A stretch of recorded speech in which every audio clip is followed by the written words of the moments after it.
So, good morning everyone.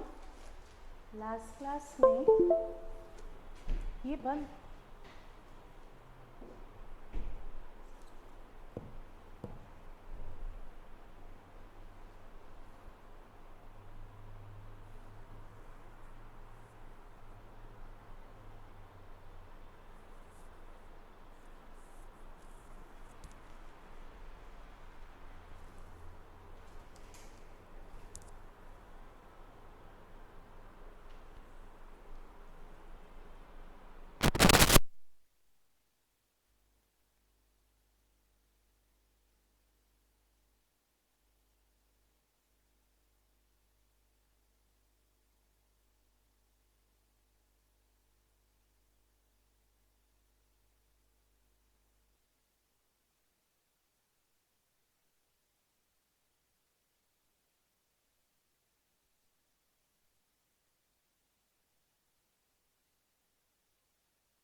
ठीक है हो गया था। लास्ट क्लास में we have done with Kothari commission और लर्निंग कर ली थी हमने, ठीक है ना। और क्या किया था हमने लास्ट क्लास में?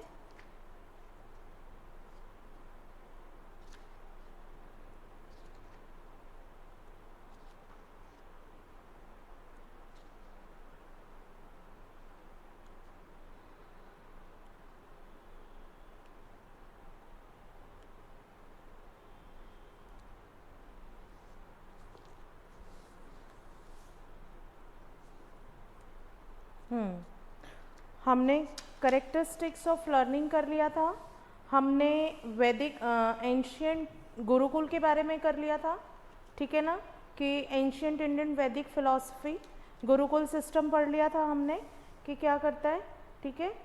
उसके बाद हमने क्या किया था, नाउ कम्स टू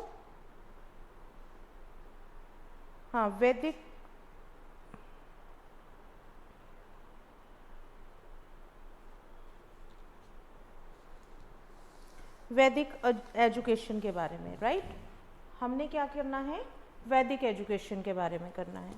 तो वैदिक एजुकेशन क्या कहता है कि ऐसी एजुकेशन जो एंशियंट इंडिया में पहले पढ़ाई जाती थी, ऐसी एजुकेशन जो पहले एंशियंट इंडिया में पढ़ाई जाती थी, और क्या कि एजुकेशनल सिस्टम को एंशियंट एजुकेशन इमर्ज्ड कहाँ से आई है, कहाँ से हम सोचते हैं कि एंशियंट एजुकेशन पढ़ाई जाती इंडिया में, ये कल्चर कहाँ से आया?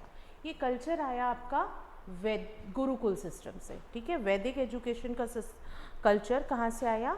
गुरुकुल सिस्टम से। लास्ट टाइम हमने कहा था कि वो क्या सिखाते थे कि वहीं पर रखते थे, फिर वो वर्बल लेक्चर्स होते थे, प्रैक्टिकल नॉलेज दी जाती थी गुरुकुल सिस्टम में, ठीक है ना।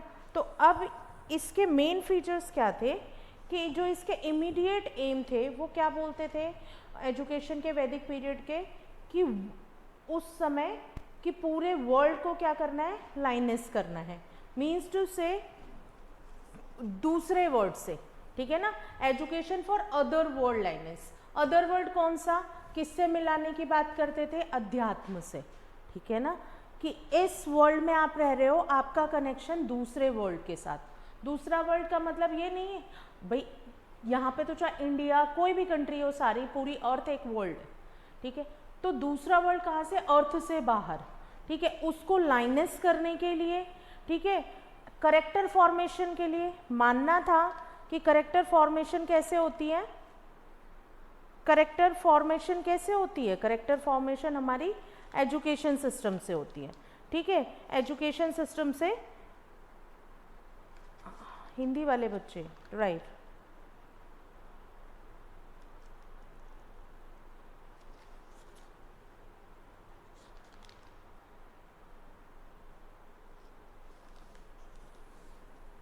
ठीक है।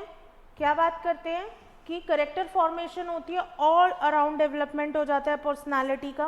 पर्सनालिटी का all around development means to say, जो हमने लास्ट क्लास में डिस्कस किया था कि हर तरीके से बच्चा सक्षम हो जाता है। All around means physical development होता है, मेंटल डेवलपमेंट होता है, क्रिटिकल थिंकिंग आती है। कैसे आती है क्रिटिकल थिंकिंग, उनको टास्क दिए जाते थे। कैसे टास्क दिए जाते थे, कोई प्रॉब्लम दी जाती थी और उसका सॉल्यूशन मांगा जाता था, राइट, कोई प्रॉब्लम उनको दी जाती थी और सॉल्यूशन मांगा जाता था। सॉल्यूशन कैसे मांगा जाता था, सॉल्यूशन मांगा जाता था क्या पूछ करके, कि जैसे किसी एक, लास्ट टाइम मैंने आपको एक स्टोरी बताई थी बच्चे, कि किसी एक प्रॉब्लम में डाल दिया जाता था बच्चों को, ठीक, और फिर उसका सॉल्यूशन निकाला जाता था, ठीक है। सॉल्यूशन कैसे निकाला जाता था, सॉल्यूशन ऐसे निकाला जाता था कि सपोज कोई सिचुएशन दे दी, ठीक है, और फिर उसको सॉल्व करने के लिए कहा गया है, ठीक है। तो उससे क्या होता था, उनका कैसा डेवलपमेंट होता था, उनकी पर्सनालिटी डेवलप होती थी, ऑल राउंड डेवलपमेंट होता था। ऑल राउंड डेवलपमेंट का मतलब कि हर तरीके से बच्चा सोचने पे मजबूर हो जाता था, इंटेलेक्चुअल एबिलिटी, ठीक है, उसकी सोचने की क्षमता बढ़ जाती थी।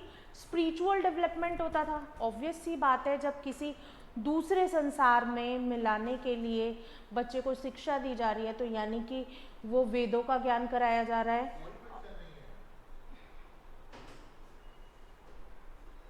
वेदों का ज्ञान कराया जा रहा है, और क्या कराया जा रहा है कि उनको सारे वेद पढ़ाए जा रहे हैं, उनकी फिजिकल सब एजुकेशंस दी जा रही है। प्रिपरेशन फॉर लिविंग, उनको जीवन जीने के लिए, ठीक है, लिवलीहुड लेने के लिए, जीने के लिए, कल्चर को ट्रांसमिट करने के लिए। एजुकेशन का मतलब ये नहीं होता कि वो मतलब एक ऑब्जेक्टिव टाइप ही एजुकेशन होती है, मतलब कि वही बातें कि ये कहना चाहते हैं कि किसी एक बच्चे को परमात्मा से मिलाना, उसके सारे डेवलपमेंट करना, whole soul development. Whole soul development का मतलब उसकी बॉडी फिजिकल डेवलपमेंट हो गया, मेंटल हो गया, ठीक है, उसके स्किल्स को डेवलप करना, रीजनिंग, एवरीथिंग, बट उसका नाम अलग अलग दिया गया, ठीक है ना, ये सारे डेवलपमेंट दिए गए। और उनका करिकुलम क्या होता था, उनको ऋग्वेद पढ़ाया जाता था, यजुर्वेद, सामवेद और अथर्ववेद का ज्ञान दिया जाता था। हमारे चारों वेदों का ज्ञान उनको वैदिक एजुकेशन में दिया जाता था, ठीक है। और क्या पढ़ाया जाता था, वेदागंश पढ़ाए जाते थे, हेतु विद्या पढ़ाई जाती थी, शिल्प विद्या पढ़ाई जाती थी, ठीक है, फिजिकल एजुकेशन, स्ट्रिक्ट्स एंड वर्ल्डलीनेस, ठीक है। कैसे पढ़ाया जाता था बेटा उनको, जैसे योग मुद्रा, ध्यान करना, प्रैक्टिस करना, सुबह उठ के, जैसे अब हम स्कूल जाते हैं, आप लोग जब बच्चे स्कूल आते हैं तो वहाँ पे भी हम लोग क्या कराते हैं, एक प्रेयर टाइम होता है ना, असेंबली टाइम होता है, वहाँ पे प्रेयर होती है, बच्चा थोड़ी देर कॉन्सेंट्रेट करता है, प्रभु के नाम से स्कूल शुरू होता है, फिर कुछ एक्सरसाइजेज होती हैं एवरीडे, कोई गेम्स का पीरियड होता है, योगा, ये वो दुनिया भर की चीज़ें। तो उस समय में इन सब चीज़ों को भी बहुत समय दिया जाता था, पर्टिकुलरली समय दिया जाता था ताकि बच्चा कॉन्सेंट्रेट कर सके। कॉन्सेंट्रेट करने के लिए मेडिटेशंस कराए जाते थे, एक पर्टिकुलर टाइम होता था उसका, ठीक है। और मतलब शिल्प विद्या, और भी चीज़ें जैसे कि फिज़िकल, जिसमें उनकी फिज़िक इन्वॉल्व हो, इस तरीके के काम उन्हें कराए जाते थे, फिज़िकल एजुकेशन। इवन उनको स्ट्रेस से कैसे निकल के आते ये भी सिखाया जाता था। और मेथड्स क्या होते थे उनके पढ़ाने के? लिसनिंग, मैंने बताया आपको कि वो एक वर्बल लेक्चर हुआ करते थे और लिसनिंग के थ्रू उनको पढ़ाया जाता था। जो उनके गुरु होते थे वो बोलते थे, लेक्चर देते थे और वो लोग सुनते थे। तो ये हो गया। डेलिब्रेशन था, ठीक है। डेलिब्रेशन का मतलब होता है कि मन का चिंतन करना, यानी कि आँखों को बंद करके, ठीक है, किसी बात पे उसका कोई एक टॉपिक दिया जाता था, फिर उसको क्या कर, उसका रिफ्लेक्शन देखा जाता था और उनको क्या चिंतन करने को दिया जाता था, यानी सोचने को, विचारने को। चिंतन का मतलब चिंता नहीं, विचार करने को दिया जाता था, ठीक है। फिर वही मैंने बताया कि उनको क्या किया जाता था, हाईएस्ट स्टेज क्या होती थी, मेडिटेशन करवाई जाती थी। जब वो अच्छे से मेडिटेट कर ले, बिल्कुल कॉन्सेंट्रेट कर ले, कोई भी चीज़ उनको डिस्टर्ब ना करे, ठीक है। वैदिक एजुकेशन में कोई चीज़ उनको डिस्टर्ब ना करे। डिस्टर्ब ना करे मतलब कि ऐसा नहीं है कि उनको शांति में बिठा दिया जाता था, उनके आसपास डिस्टर्बेंस क्रिएट की जाती थी, बट उनको अपनी बॉडी पे कंट्रोल सिखाया जाता था, इतना कि वो उन सब चीज़ों से क्या ना हो, क्या ना हो, उन सब चीज़ों से डिस्ट्रैक्ट नहीं हो, राइट। प्रोजेक्ट मेथड, अब प्रोजेक्ट मेथड क्या, प्रोजेक्ट मेथड अब आज के समय वाला प्रोजेक्ट नहीं बेटा कि एक प्रोजेक्ट फाइल बनाने को दे दी, उसमें कुछ लिखने को दे दिया, ऐसा नहीं था। प्रोजेक्ट मेथड मीन्स कि उनको एक प्रोजेक्ट दिया जाता था, कोई टास्क दिया जाता था कंप्लीट करने को, उसको हम प्रोजेक्ट मेथड कहते हैं, ठीक है ना। टास्क दिया जाता था। एजुकेशन की ड्यूरेशन क्या होती थी, पहले तो ये कहाँ पे होता था, जो गुरु हैं उनके घर पे होती थी एजुकेशन, ठीक है। उनको एजुकेशन ऑब्टेन करने के लिए 24 साल तक वहीं पे रहना पड़ता था, तो उनकी पूरी डोमेस्टिक लाइफ वहीं पर होती थी। जैसे कि आप उसके बाद जब वो जाते थे तो वो अपनी डोमेस्टिक लाइफ जी सकते, अपने घर जा सकते, उससे पहले 24 साल तक वो वहीं रहते थे, ठीक है। वहाँ पे स्टूडेंट्स को भी कैटेगरीज में डिवाइड किया जाता था। कैटेगरीज में कैसे डिवाइड किया जाता था, जो 24 तक के थे उन्हें वासु कहा जाता था, ठीक है। अब जो 36 ईयर्स तक लेते थे उन्हें रुद्र कहा जाता था, जो 48 तक लेते थे उनको आदित्य कहा जाता था, ठीक है। अब बच्चे हमारे को ना बहुत सारी अब तो ये हो गई कि कैसे कराया जाता था, ठीक है। और इसमें ना कुछ देखो किसी चीज़ की देखो कितनी अच्छी बात है ना कि भाई इतना कुछ सिखाया जा रहा है, सोशलिटी की फीलिंग सिखाई जा रही है, गुरु शिष्य के बीच में प्रेम हो रहा है, गुरुकुल व्यवस्था की जा रही है, मतलब सब कुछ। लेकिन इसमें कुछ दोष भी थे। दोष ऐसे थे कि इस समय में जैसे कि आपने देखा कि कर्ण को सिखाने से द्रोणाचार्य ने मना कर दिया था उसकी जाति को लेकर के। तो बेटा उस समय जाति का भेदभाव बहुत होता था, गुरु हर किस छोटी जाति के लोगों को नहीं सिखाया करते थे, ठीक है। धर्म की प्रधानता होती थी, ठीक है। और भौतिक शास्त्र, जो भौतिक फिजिकल थिंग्स हैं, जो फिजिकल मटेरियल हैं, जो आपके अभी आपको कैसे है, जो अभी हम ये मानते हैं कि बच्चा कंफर्टेबल जब तक नहीं होगा तब तक उसका ध्यान कैसे लगेगा पढ़ने में, है ना। जब आप लोग पढ़ते हैं आपको सारी फैसिलिटीज़ दी जाती हैं, आपको कहा जाता है कि भाई आप बैठो, आप करो, आप सुनो, है ना, ये सब बातें की जाती हैं। तो इसका मतलब क्या है, इसका मतलब है कि आपको फैसिलिटीज़ दी जा रही हैं कि आपका माइंड कंफर्ट जोन में आकर के पढ़े ताकि आपका और ज़्यादा मन लगे। आज ऐसा मानते हैं, ठीक है। लेकिन तब कैसा मानते थे, तब मानते थे कि अगर ऐसी चीज़ें दे दी, ठीक है, भौतिक चीज़ें आपको प्रोवाइड करा दी, तो आप कैसे हो जाओगे, रिलैक्स हो जाओगे, आपको आदत पड़ जाएगी कंफर्टेबिलिटी की, और कंफर्ट होकर के पढ़ाई नहीं हो सकती। उनका कहने का मतलब था कि आपको आउट ऑफ कंफर्ट जोन जा करके करना पड़ेगा, आपको सिचुएशंस को मैनेज करना आना चाहिए। तो ये ऐसा कौन मानता था? ऐसे वैदिक एज में माना जाता था। ठीक है, तो ये लिमिटेशंस भी कही जा सकती हैं। ठीक है, और फिर उनको क्या देते थे कि भाई चलो ठीक है ऐसा हो रहा है, बाकी सारी चीज़ें उनसे ले लेते थे। और फिर वही मैंने बताया कि बहुत संकीर्ण विचारधारा होती थी। जैसा मतलब आप कह लो, जो उस दिन बच्चे ने बोला था कि teachers centred education, yes, that time the education was teacher centred. Teacher centred means कि जो टीचर कराएगा वही सत्य है। आप अपने फैक्ट्स, आप अपने मन की बातें नहीं रख सकते। You have to obey by hook और बाय क्रुक। आपको सुनना ही सुनना है, आपको ओबे करना ही करना है। ठीक है, स्त्री शिक्षा का अभाव। अब देखो बच्चे, घर छोड़ना होता था, आपको मुंडन करा करके गुरु के आश्रम में रहने जाना होता था। तो ऑब्वियस सी बात है, लड़कियों को तो कोई भेजेगा नहीं अपने घर से दूर, लड़कियों का तो जाना पॉसिबल ही नहीं था, क्योंकि वहाँ जाके 24 साल तक, 36 साल तक, 48 साल तक कौन अपने बच्चे को वहाँ पे भेजेगा। और 26 साल तक तो मतलब 24 साल तक तो पहले के कितनी शादियाँ हो जाती थी, 16-17 में ही हो जाती थी आई थिंक। ठीक है, 12-13 में, 16-17 में ऐसे शादियाँ हो जाती थी। तो इतनी एज तक कौन भेजेगा, नहीं भेजते थे। तो स्त्री शिक्षा का अभाव था। हस्तकला की उपेक्षा की जाती थी। भाई जो आपकी क्रिएटिविटी है, ठीक है, जैसे जो इस तरीके से काम करते थे, आजकल हम जो आर्ट एंड क्राफ्ट का काम करते हैं, जो पेंटिंग्स बनाते हैं, ठीक है, जो क्रिएटिव वर्क करते हैं, आजकल हम उनको बहुत अप्रिशिएट करते हैं कि हम सीखने भी जाते हैं फाइन आर्ट से। उस समय ये सब काम करने वालों को कैसे देखा जाता था कि राजा के दरबार में हुआ करते थे, है ना, उनको कोई बहुत ज़्यादा इम्पोर्टेंस नहीं मिलती थी, उनके काम को काम नहीं समझा जाता था, वो उनके लिए बस एक रिक्रिएशन का तरीका था और कुछ नहीं।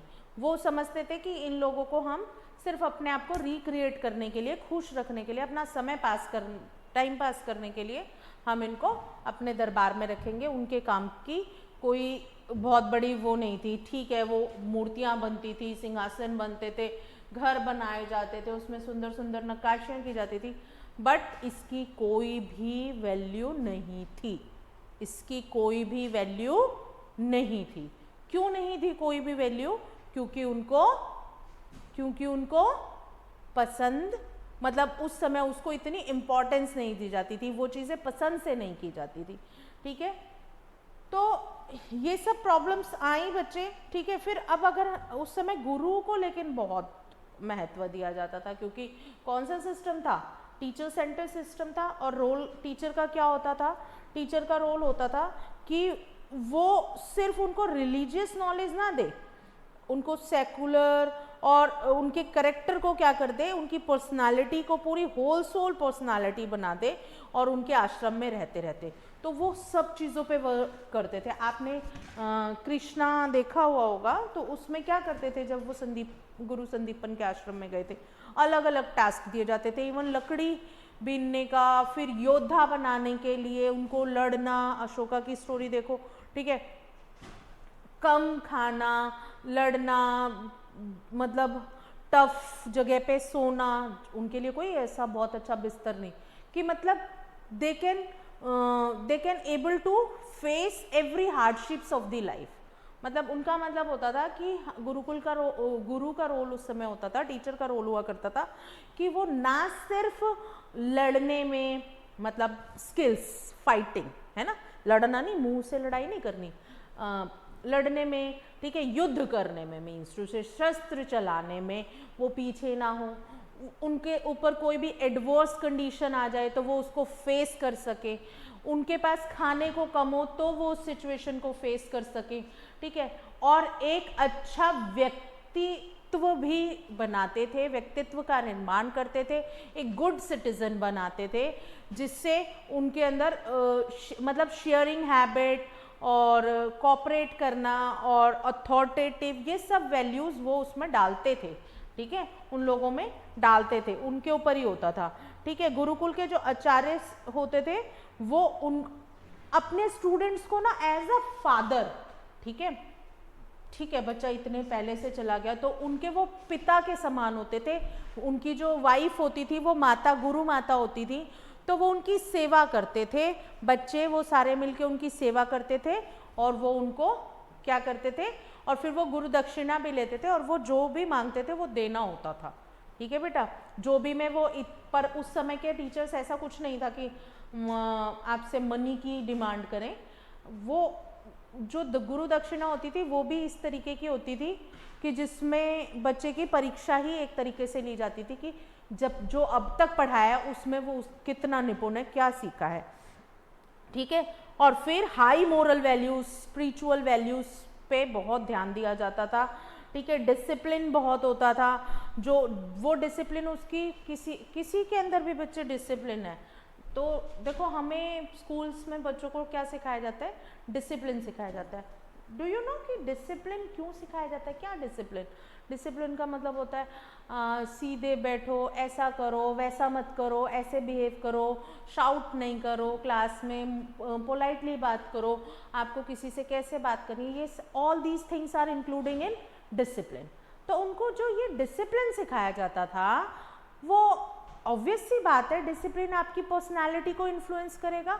जो जितना डिसिप्लिन्ड होता है उसकी पर्सनालिटी अलग से निकल के आती है। मानते हो इस बात को? अगर कोई बार बार लेट ही रहता है, कोई क्लास में लेट काम कंप्लीट करके देता है तो उसकी इन्फ्लुएंस उस पर आती है, उस हैबिट की। वो क्या करना शुरू हो जाता है, वो हमेशा लेट ही काम को करता है। उसकी एक रेपुटेशन बन जाती है कि भाई ये तो ना लेट ही करेगा, है ना। उसकी एक किस तरीके की रेपुटेशन बन जाती है कि ये तो काम लेट ही करेगा। तो वो डिसिप्लिन होना इज वेरी नेसेसरी। डिसिप्लिन होना बहुत बहुत ज़्यादा ज़रूरी है। क्लियर हो गई मेरी बात? तो वो डिसिप्लिन आपकी पर्सनैलिटी को अच्छा या बेकार बनाता था। ठीक है, ऑनेस्ट बनाता था, ऑनेस्टी सिखाते थे लोग। ऑनेस्ट बहुत ज़्यादा होते थे, ईमानदार होते थे, और जो मतलब पूरे दिल से, पूरी आत्मा से, मतलब पूरा लग के जो टीचर होता था खुद को बिल्कुल बच्चों के अंदर क्या कर देता था, इवॉल्व कर देता था। सारा टाइम उसी के अंदर, बच्चे के अंदर लग जाता था टीचर, और जितने स्टूडेंट्स होते थे। ठीक है, और फंक्शंस भी परफॉर्म होते थे, डेली यज्ञ होते थे। ठीक है, और बहुत डिसिप्लिन लाइफ होती थी। कब सोना है, कब उठना है, क्या खाना है, क्या नहीं खाना है, वस्त्र कैसे पहनने हैं, ये सारी बातें डिसाइडेड होती थी, प्री डिसाइडेड होती थी। And everyone has to follow these things. ठीक है, और उस पर फिर कुछ बेटा दंड भी होते होंगे, पनिशमेंट भी होती होगी, राइट। और मदर का रोल क्या होता है एजुकेशन में बेटा? ठीक है, ऑब्वियस सी बात है, अभी भी हम क्या कहते हैं, mother is the first school of the child, है ना। क्यों कहते हैं हम ऐसे? क्योंकि क्या होता था कि जो चिल्ड्रन की एजुकेशन है, सबसे ज़्यादा रोल किसका होता है? मदर का। सबसे ज़्यादा टाइम स्पेंड किसके साथ होता है बिफोर गोइंग टू स्कूल? मम्मा के साथ होता है। तो कहते हैं कि a mother should impart education to her children as to broaden their horizons. ठीक है, उसके लिए बहुत बड़े रास्ते, उसके रास्तों को वाइड करने के लिए, ईजी करने के लिए मदर का बहुत इम्पोर्टेंट रोल होता है। ठीक है, और यहाँ पे बच्चों को शुरू से ही मैनर्स सिखाए जाते हैं। मदर की बात सबसे ज़्यादा जिसके पास रहेगा उसी को तो करेगा, और उसी तरीके से बच्चा बिहेव करने लग जाता है। और फिर वैदिक स्कूल के टीचर्स भी तो कुछ रहते होंगे ना, उनको ब्रह्मचारी कहा जाता था बेटा। ब्रह्मचर्य का पालन करना सिखाया जाता था। ठीक है, अनुशासन पूर्ण रखा जाता था। ठीक है, ब्रह्मचर्य का पालन कैसे? उनको अपने शरीर पे इतना कंट्रोल होना चाहिए था, अपनी भावनाओं पे कंट्रोल होना चाहिए था, उनको यही सिखाया जाता था। तो वहाँ पे जिससे कहा जाता था कि उनकी बाकी समस्त शक्तियों का विकास होता है, बाकी जितनी भी उनको लर्निंग में हेल्प होती है, कंसंट्रेशन पावर अच्छी होती है। अब तो ये सब चीज़ें उनको स्टूडेंट लाइफ में सिखाई जाती थी। और बच्चे फीमेल एजुकेशन का तो मैंने बताया कि मतलब वुमेन को क्या किया जाता था, जैसे कि वैदिक एज में जो वुमेन होती थी उनका पहले तो यही था ना कि पूरी जैसे देवी मानते थे, है ना, देवी मानते थे ना, तो गर्ल्स के लिए क्या होता था, इनिशिएशन सेरेमनी होती थी, उसमें क्या होता था कि एजुकेशन उनकी स्टार्ट हो जाती थी, ठीक है, उपनयन, ठीक है, जिसको कहा जाता था। फिर required to lead a life of celibacy during education, ऐसे किया जाता था। क्या किया जाता था, वेदास उनको, रिलीजियस फिलॉसफी बुक्स ऐसा, और रिलीजियस फिलोसफिकल डिस्कोर्सेज में उनको पार्टिसिपेट करने दिया जाता था, ठीक है। और संहिताज, जैसे संहिताज लिखी गई है ना, चरक संहिता, इस तरीके की संहिता, जिसमें चरक संहिता में क्या लिखा हुआ है, सारी मेडिसिनल वैल्यूज़ दी गई है ना, तो ये सब ऋग्वेद भी किसने, एक वुमेन ने बनाया था। किसने बनाया था, ऋग्वेद भी वुमेन ने बनाया था। गुरुकुल, गुरुज, ये सब मेल फीमेल पीपल्स, ये सब क्या इक्वली ट्रीट किए जाते थे, ठीक है। गुरुज, टीचर, ये मतलब कैसी उनको देवी मान करके उनको क्या किया जाता था, मतलब उनको रिस्पेक्ट दी जाती थी, ठीक है। और इम्पॉर्टेंट करेक्टरिस्टिक्स क्या थे, ये सबसे जो है एल्डेस्ट वर्ल्ड लिटरेचर है, ठीक है, सबसे पुराना कह सकते हो, ठीक है, और सूटेबल था उस समय की एजुकेशन के लिए। ऋग्वेद क्या था, पूरा ऋग्वेद में एंशिएंट इंडिया के बारे में कल्चर, सिविलाइजेशन सब कुछ दे रखा है, परफेक्शन है एजुकेशन की।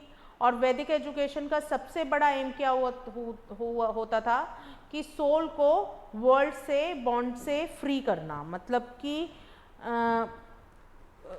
दूसरे वर्ल्ड से, आत्मा को परमात्मा से मिलाना, ये कह लो, सबसे बड़ा वो था, एम था इसका, ठीक है। और सबको शिक्षा का अधिकार है, ये भी कहा गया। टीचर बच्चों के लिए आइडियल होता है, बिल्कुल आइडियल होता है, ठीक है। और स्टैंडर्ड एजुकेशन का एक स्टैंडर्ड होता था, फैमिली में इक्वल अपॉर्चुनिटी दी जाती थी सबको। संस्कृत क्या होता था, मीडियम ऑफ इंस्ट्रक्शन होता था, ठीक है। और एजुकेशन कई बार इधर से उधर, कई बार ऐसी टास्क दी जाती थी कि जाओ, इतने इतने दिन कोई सॉल्व करने के लिए दिया जाता था, तो कुछ कुछ दिन जंगलों में बिताते थे, मतलब ट्रैवल करके भी वो एजुकेशन को सीखते थे, ऐसी टास्क भी उनको दी जाती थी, राइट। और फिर अगर हम उस समय हमें एजुकेशन कौन कौन प्रोवाइड करता था, अभी तो जैसे स्कूल्स हैं, इंस्टीट्यूट्स हैं, उस समय क्या था, गुरुकुल थे, परिषद थे, ठीक है, सम्मेलन में पढ़ाया जाता था। गुरुकुल क्या हुआ करते थे बेटा, गुरुकुल वो हुआ करते थे जहाँ पे बच्चे, जैसे गुरु का हाउस, वो क्या होता था, गुरुकुल होता था, वहाँ पे गुरु के घर जा करके जब वहाँ पे रह के आश्रम में पढ़ाई करते थे, तो वो क्या होते थे, गुरुकुल्स होते थे। परिषद क्या होते थे, बहुत बड़े बड़े एजुकेशनल इंस्टीट्यूशंस होते थे, वहाँ पे डिफरेंट सब्जेक्ट्स पढ़ाए जाते थे, जैसे ये समझ लो जैसे अब यूनिवर्सिटीज़ होती हैं, ठीक है।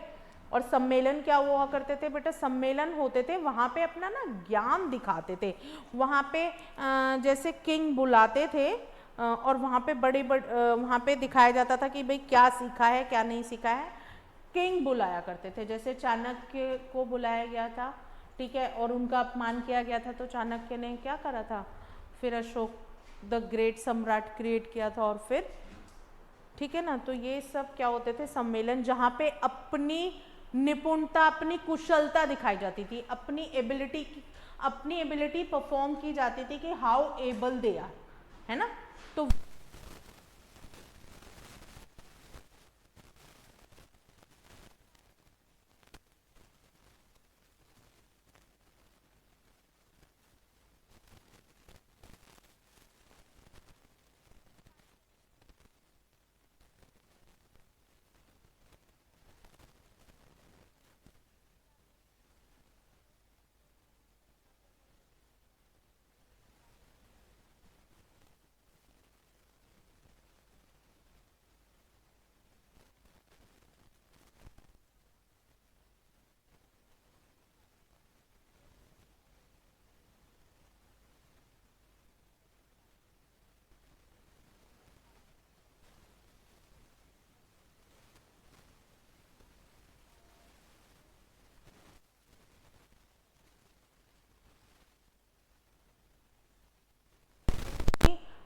उनके अकॉर्डिंग ना जो नेचुरल स्टेट होती है, जो नेचर होता है ना, बहुत कुछ सीखता है।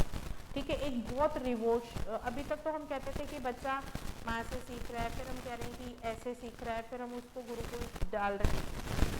उन्होंने बोला कि जो ये आर्टिफिशियल एनवायरनमेंट क्रिएट किया जाता है ना बच्चे के लिए,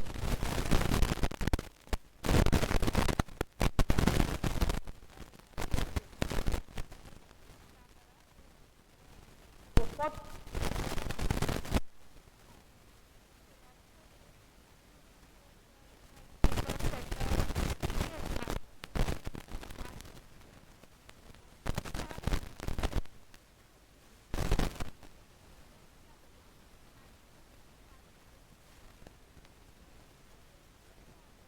नेचुरल स्टेट।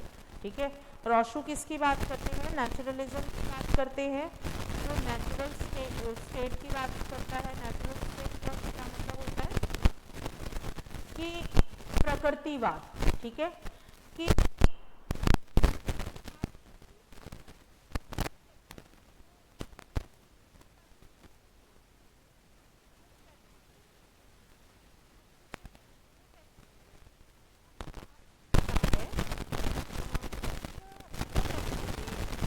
मतलब कोई बालक को ना, अगर आप कोई बच्चे को इसका आर्टिफिशियल ना दे सके,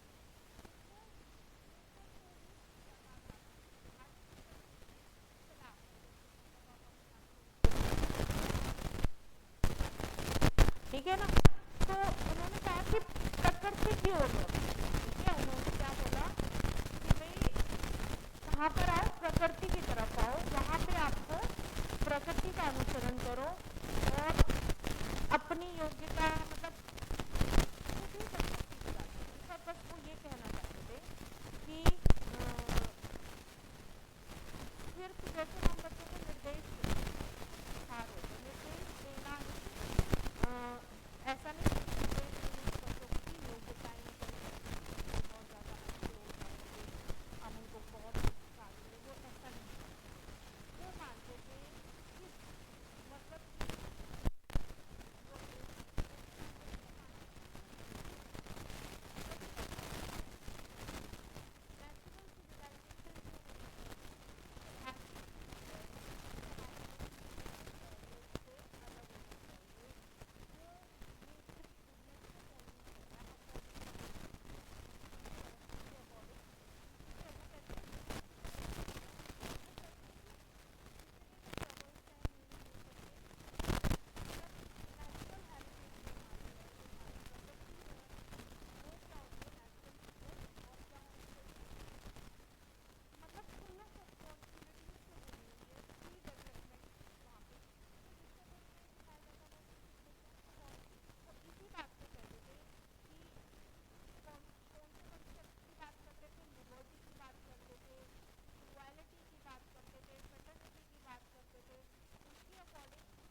पढ़ाते थे, ठीक है। अब उनकी एजुकेशनल फिलॉसफी क्या कहती थी? उनकी एजुकेशनल फिलॉसफी कहती थी कि जो नॉलेज को स्टोर करते हैं ना, कि वो कहते थे बच्चे कि education doesn't mean merely imparting information of storing knowledge. सिर्फ नॉलेज को स्टोर करना नहीं है कि ज्ञान दिया और उसको भर लिया, ये नहीं है education. It is not accretion from without, it is the development of the child's natural powers, abilities from within, जो उसके अंदर पहले से प्रेजेंट है ना, उसको निकालो, वो उसको निकलने दो। तुम जो बोलोगे वो उसने रट के सुना दिया, ये एजुकेशन नहीं है, ठीक है। रोशू बोलते थे कि नेचर से सीखने दो। बच्चा कहाँ से सीखता है? एजुकेशन नेचर से लेता है, ठीक है। वो उसकी क्या होती है?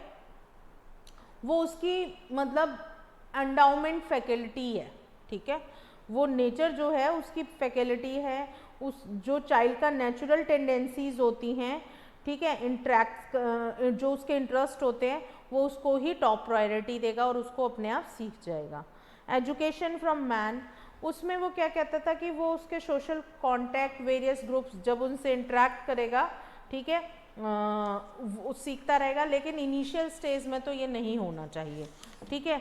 उसको चीज़ों से सीखने की बातें करते थे वो, ठीक है। जब फिजिकल सराउंडिंग के एक्सपीरियंस करेगा, वो डीलिंग करेगा उनके साथ, तो उससे कुछ सीखेगा।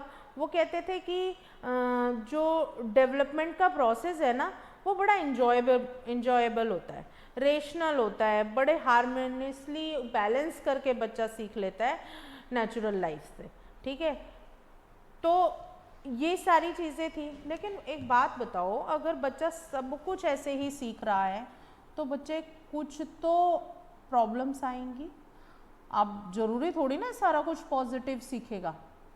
भाई इंस्ट्रक्ट करने के लिए कोई है नहीं, कोई टोक नहीं रहा, कोई बता नहीं रहा, उसको जो समझ में आया अपने कंसेप्ट क्रिएट करता जा रहा है। तो क्या इस एजुकेशन से सारी चीज़ें पॉजिटिव आएंगी? नहीं।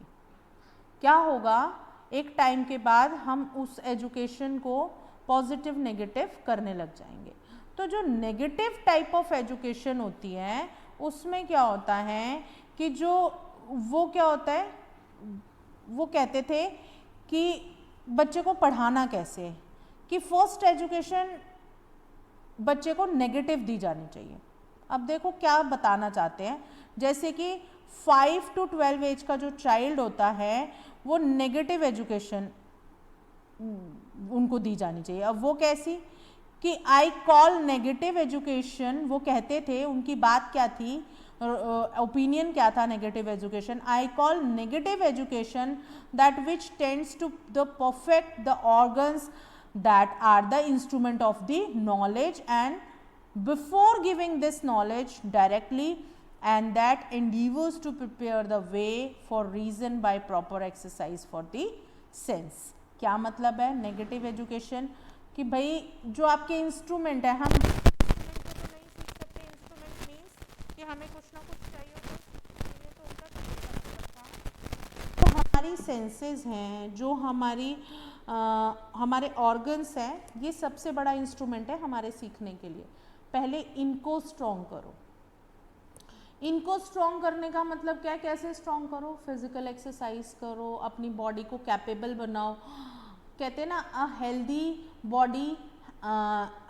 Body have a healthy mind, ठीक है। तो एक मतलब स्वस्थ शरीर में स्वस्थ मस्तिष्क निवास करता है। अगर आप बॉडी से फिट नहीं हैं तब आप नहीं सीख सकते। ये बात रोशो इसके फेवर में थे। वो कहते थे कि अगर ये सब स्ट्रॉन्ग हो जाएंगे एजुकेशन लेने से पहले तो बच्चा प्रिपेयर हो जाएगा, बिल्कुल सेंसेस उसकी प्रिपेयर हो जाएंगी सीखने के लिए। वो कहते थे कि जो नेगेटिव एजुकेशन है वो टाइम की आइडलनेस के बारे में बात करती है, वो वर्च्यूज़ के बारे में बात नहीं करती, ठीक है। वो प्रोजेक्ट्स के बारे में बात नहीं करती। वो क्या कहती है कि वो बताती है एरर्स क्या हैं, वो बताती है एरर्स क्या हैं। जैसे टाइम सेविंग नॉट फेवर्ड। भाई हम टाइम सेविंग के बारे में बात नहीं करती ना वो, मतलब कि हम कहते हैं कि इतने टाइम में कर लो ये सब, वो नहीं, वो कहते लिमिट में बांध करके मत करो।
कहते थे कि वो क्या कहते थे कि मतलब इनको बुक्स को क्या कहते थे, माइजरी कहते थे, ठीक है। Suggested a remedy for its removal by saying by relieving school children of their courses and books we can take away the cause of their misery, ठीक है। हम इतनी सारी बुक्स बच्चों को दे रहे हैं, ये बेकार हैं, उनके कहने का मतलब है कि ये सब बेकार हैं। ये जो हम बच्चों को बुक्स पढ़ा रहे हैं ये उनके लिए ठीक नहीं है। ये कौन बोलता था? रूशो बोलते थे, ठीक है। अच्छा एक सेकेंड बच्चे,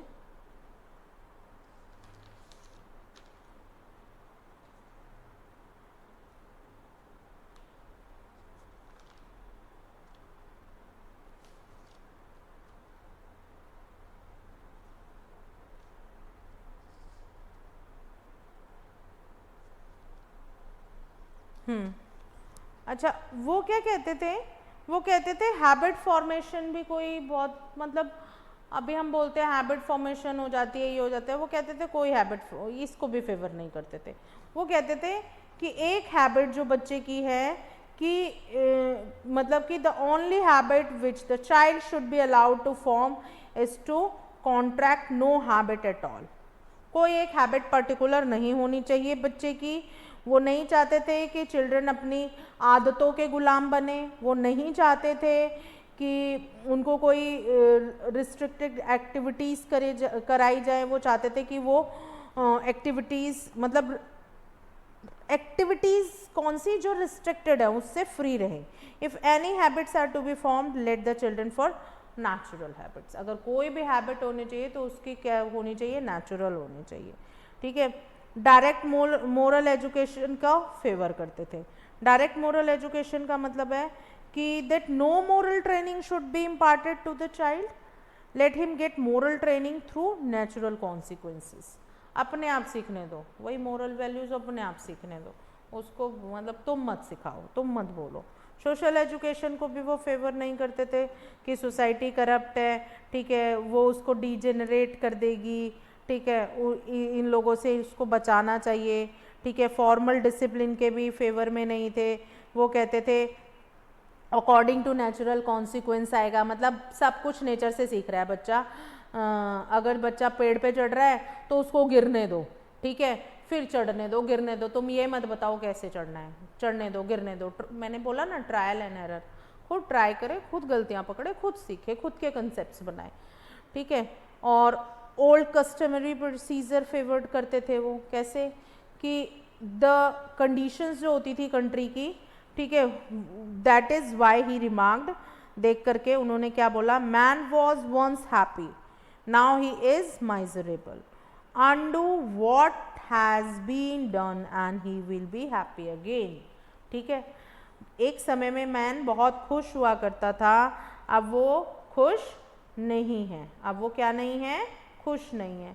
क्यों खुश नहीं है? अच्छा क्या सोचते होंगे वो? कि वो क्यों खुश नहीं है। अब वो दुखी है, माइजरेबल है, वो कह रहे हैं ना कि बुक्स दुखों का कारण है, अभी ऊपर बोला ना माइजरी, कॉज ऑफ माइजरी, दुखों का कारण है। तो मैन खुश क्यों नहीं है, उसके पास कह रहे कि वो अब इतना सिखा दिया गया है ये वो दुनिया भर का, तो इस वजह से आज का आदमी खुश नहीं है। ये सब चीज़ों को अंडू कर दो, मतलब कि ये सारे मेथड्स हटा दो, फिर से वो खुश हो जाएगा। ठीक है। और फिर वो क्या कहते थे कि पॉजिटिव एजुकेशन उन्होंने किसको कहा, रोशो ने बोला I call positive education one that tends to form the mind prematurely and instruct the child in the duties that belongs to man। उसकी ड्यूटीज जो सिखाए, जैसे कि स्ट्रेस ऑन वर्बलिज्म, ठीक है, क्या बोल रहा है, stress on duty, morality and religion, stress on strict discipline, ठीक है, stress on social education, emphasis on formation of habits. ठीक है, ये सब क्या है, कैरेक्टरिस्टिक्स हैं। रिवॉल्टेड अगेंस्ट, मतलब जिस चीज़ के वो फेवर में नहीं थे उनको उसने क्या बोला, जो आज की आपकी पॉजिटिव एजुकेशन है कि अननेचुरल इनह्यूमेन कैरेक्टरिस्टिक्स हैं ये भाई, ये नेचुरली नहीं होते, हम पढ़ा पढ़ा के तोता बना रहे हैं बच्चे को, वो ये कहना चाहते हैं। ही अपोज्ड वेरी स्ट्रांगली। ठीक है, रिवॉल्ट उनकी क्या थी कि वो कहते थे नेगेटिव एजुकेशन बच्चे के लिए ज़्यादा अच्छी है, मतलब जिसको समाज नेगेटिव मानता था उसको वो पॉजिटिव मानते थे, जिसको समाज पॉजिटिव मानता था उसको वो, मतलब समाज की जो पॉजिटिव एजुकेशन है एज पर रोशो वो बेकार थी, एज पर रोशो वो बेकार थी, क्योंकि वो एक प्रकृतिवादी थे। ठीक है, वो कहते थे हमारी मदर अर्थ, हमारा नेचर हमें इतना कुछ सिखा देता है, हमें बताने की ज़रूरत नहीं है। जो बच्चा खुद गिर के खुद अपनी प्रैक्टिसेस से सीखेगा वो परमानेंट होगा, वो उसकी इंसाइट को डेवलप करेगा, इंस्टिंक्ट डेवलप करेगा। ठीक है, एम्स ऑफ एजुकेशन क्या थे उस समय के? ठीक है, एम्स ऑफ एजुकेशन थे कि उसकी इनर फैसिलिटीज़ जो होती हैं वो डेवलप हो जाती हैं। ठीक है, बहुत बड़ा एम है उसकी इनर को फैसिलिटेट करना। ठीक है, अपने आप को क्या करना, अपने आप को अपब्रिंग करना। ठीक है, अपब्रिंग कैसे करेंगे कि natural development of child's inner faculties and powers, जो उसके खुद के अंदर की शक्ति है ना उसको जागृत करना। ठीक है, चाइल्ड को कैसा बनाना, आदर्शवादी बनाना। ठीक है, कैसा बनाना, आदर्शवादी बनाना, ये उनकी एजुकेशन के एम थे। वो जो मतलब क्या करते थे, करिकुलम भी बता दिया उन्होंने, नेगेटिव एजुकेशन भी बता दी, उनके जो ऑब्जेक्टिव्स थे, भाई ऑब्वियस सी बात है कि वो क्या कहना चाहते थे, वो बच्चे को जीने की कला सिखाना चाहते थे। वो चाहते थे कि लाइफ को बहुत अच्छे से जिए, उसके शारीरिक विकास हो। ठीक है, उसको सेंस को क्लियर करना है ना, जो ट्रेनिंग सेंसेस की कौन सी चलती थी, जो 5 से 12 वर्ष में बच्चों के ऑर्गन्स को वो मतलब कंट्रोल करना सीखे। मेंटल डेवलपमेंट की बात करते थे, भावनात्मक विकास की बात करते थे, वो बात करते थे जीने की कला की। ठीक है, ठीक है, इन सब बारे में बात करते थे। अकॉर्डिंग टू हिम उन्होंने 5 ऑब्जेक्टिव्स दिए थे, जिसमें वो फिजिकल एजुकेशन की बात करते थे। ठीक है, डिफरेंट स्टेजेस पे, मतलब इनर फैकल्टीज़, यानी कि अपने आप को कैसा बनाए बच्चा, अपने आप को कैसा बनाए, अपनी पावर्स को जागृत करे, है ना। वर्क मतलब प्रॉपरली यूटिलाइज करे अपनी बॉडी के पार्ट्स को। ठीक है, रोशु क्या कहते थे कि अपने माइंड को ट्रेन करो। ठीक है, खुद को ट्रेन करो। ह्यूमन बीइंग कब बनोगे, सोल्जर या मैजिस्ट्रेट और प्रीस्ट, ये सब बनना रियल ह्यूमन बीइंग नहीं होता ये। ठीक है, डिफरेंट स्टेजेस पे डिफरेंट बताए, वेल रेगुलेट फ्रीडम बताई, जो वही 5 से 12 में। ठीक है, फिर सफिशिएंट स्ट्रेंथ के बारे में बात करी। सफिशिएंट स्ट्रेंथ क्या होती है बेटा, अपनी सेंसेस को कंट्रोल करना। फिर मानसिक विकास, इंटेलेक्चुअल डेवलपमेंट की बात करी जो प्री एडोलसेंट पीरियड में होता है, इमोशनल, मोरल, रिलीजियस, ये सारे डेवलपमेंट की बात करी ड्यूरिंग कब क्या नाम है एडोलसेंस एज में, ठीक है, भावनात्मक और जीने की कला की बात करी, ठीक है। अब उनके क्या थे बेटा, उनका मतलब जो करिकुलम वो देते हैं, वो जो करिकुलम देते हैं वो क्या बात करते हैं कि भाई कैसा होना चाहिए जो शैशवावस्था है, जो इन्फेंसी पीरियड है, इसमें बच्चे को क्या पता होना चाहिए। जो पता है कि भाई एक जो फीबल बॉडी होती है उसमें फीबल, वही फीबल मीन्स हेल्दी बॉडी, ठीक है, उसमें ही फीबल माइंड होता है।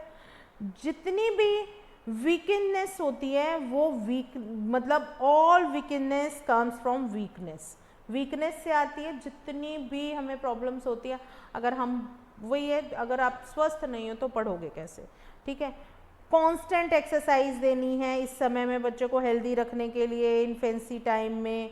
फिर 5 से 12 में अभी वही ऊपर भी बात करी है कि भाई ये चाइल्डहुड क्या होता है, स्लीप ऑफ रीजन होता है, education is not disturb him in his sleep, ठीक है, उसको पूरी नींद होनी चाहिए, वो पूरा होना चाहिए, मतलब अच्छे से मोरल, सोशल, एजुकेशनल ये बाद में बतानी मतलब बताई जानी चाहिए। नेगेटिव एजुकेशन जो होती है वो फ्री डेवलपमेंट देती है, वही जो अभी हमने बात करी, ठीक है। और फिर 12 से 15 वर्ष में जब वो किशोरावस्था में आ जाते हैं, एडोलसेंट एज में आ जाते हैं, तो बालक को क्या सिखाना चाहिए, उनकी ज्ञान मतलब उनकी सारी जितनी भी क्या ज्ञानेंद्रियाँ होती हैं उनका विकास हो जाता है। तो उन्हें physical science, language, mathematics, manual work, trade, social relation, music, drawing, ये सब सिखाया जाना चाहिए इस स्टेज पे, ठीक है। ह्यूरिस्टिक एटीट्यूड उनका होना चाहिए, मैथमेटिक्स की थिंकिंग इस समय तक डेवलप हो जाती है, मैनुअल क्राफ्ट, क्वालिटीज़ ये सब सिखाई जानी चाहिए। छोटे बच्चों को रोट लर्निंग के लिए वो बिल्कुल खिलाफ थे, ठीक है। छोटे बच्चों को उनको कहते तो सीखने दो, अपने आप गलती करके अपने आप सीखेगा, छेड़ो मत, ठीक है। अब जब वो एडोलसेंट हो गया है तब वो कह रहे हैं कि अब उससे काम करवाओ, अब उसे परिश्रम करवाओ। वो कहते थे जब युवावस्था आ जाती है, 15 से 20 साल का बच्चा हो जाता है, तो उसको फिर नैतिक शिक्षा के लिए किसी पुस्तक की ज़रूरत नहीं होती, ठीक है। युवावस्था में बालक को नैतिक, धार्मिक शिक्षा तब दी जानी चाहिए जब वो समझ सके, उसे ज़रूरत नहीं है दुखी, पीड़ित देख करके, ये सब अपने आप हो जाएंगे, उसके अंदर गुण अपने आप विकसित हो जाएंगे। किसी के दुख में दुखी होना, उसका मतलब इमोशनल डेवलपमेंट हो जाएगा, ठीक है। उसकी करेक्ट उसके मोरल ये सारी चीज़ें डेवलप हो जाएंगी। तो उन्होंने बोला कि इस समय में बच्चे को क्या पढ़ाया जाना चाहिए, एथिक्स के लेक्चर्स नहीं के थ्रू नहीं पढ़ाना चाहिए। बिसाइड्स दिस मोरल और रिलीजियस एजुकेशन जैसे history, geography, sex education, physical, culture, aesthetics, ये उनका करिकुलम में होना चाहिए, ठीक है। स्पेसिफिक एम होने चाहिए, हिस्ट्री उनको पढ़ाई जानी चाहिए सर्विस मोरल इंस्ट्रक्शन के लिए, रिलीजियस एजुकेशन रियलाइज करने के लिए कि गॉड है, सेक्स एजुकेशन उनके सेक्स अफेयर्स के लिए पढ़ाई जानी चाहिए, aesthetics is to be taught for the cultivation and improvement of the taste, ठीक है।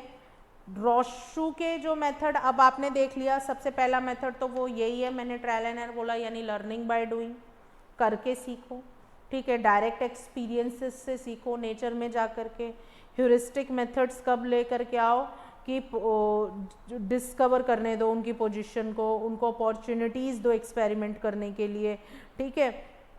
और फिर बेटर देन, फिर उन्होंने बोला एग्जाम्पल जो बेटर देन होता है किससे, परसेप्ट से, आप उसको बता रहे हो उससे बेटर उसको क्या दो, एग्जाम्पल्स दे दो, ठीक है। प्री रिसेप्ट से अच्छा है उसको एग्जाम्पल दे दो।